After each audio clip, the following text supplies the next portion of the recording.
I was very carefully using the term placed in service.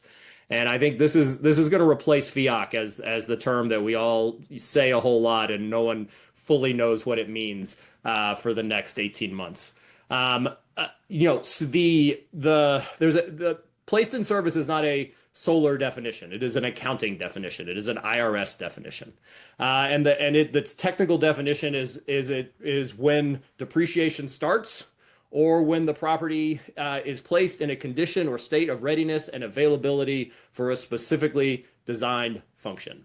And so you'll notice there that it says nothing about panels or racking or anything, and that's because place in service is a generalized accounting definition that the IRS uses across a bunch of different asset classes. And that's great for them. It doesn't offer much clarity for us. So I think broadly, the industry has sort of there are some people that believe that PTO and interconnection is the only thing that constitutes placed in service, and that's certainly the most conservative definition, right? Like it is impossible to argue that if something has been interconnected, it is not placed in service, and so this is conservative. We got audit ready here. Like that is a way of proving you have achieved placed in service beyond a shadow of a doubt. However, I think it's also true that it is not the only definition of placed in service, and it may be the most conservative. It may be the most readily defensible, but every project's unique, and most importantly, every borrower, we think of them as borrowers, but every customer is going to have a different tax appetite and different level of conservativeness or aggressiveness when it comes to the tax credit, and so they may be willing or able to go with a more or less aggressive definition. And so Dean's not an accountant. I'm not an accountant. You really have to be consulting with experts on these things. And we're going to talk a lot more in a little bit here about the importance of documentation. At the end of the day, it doesn't really matter what's true. What matters is what you can prove. And so if you're going to have a definition of placed in service that is short of PTO or interconnection, just make sure it's documented. Make sure that you have done everything you possibly can to prove exactly what happened, when it happened, and the date it happened. And then I'll just double down, talk to your tax and legal advisors regarding eligibility. All right.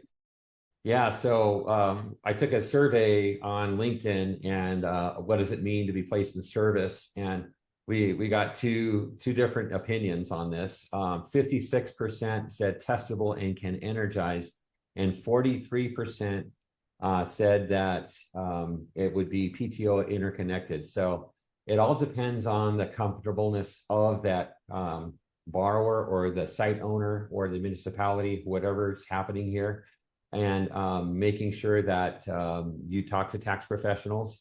But really, as stated here, knowledge reduces risk and documentation supports compliance. So it is so important for documentation to be in place. It is so, in order for you to have like an audit ready package if it's ever your project's ever audited in the future. So there you have it. That's what the industry said. I would just say, like, why are we talking about this here, right? It's because like what you can the way you have the place in service discussion helps determine your window, right? It could add 2, 3, 6 months to when you can be selling tax credit eligible systems if you are have a definition of depending on your definition of placed in service. And so again, I not an accountant, so there's only so much I can help here. But I would, I do think that this is something that merits investigation, so that you can have a conversation with your customers and lead them to a place where they are getting the economic value out of the system that they want to get out of the system, so that they can give you the economic value you're trying to get out of selling them the system.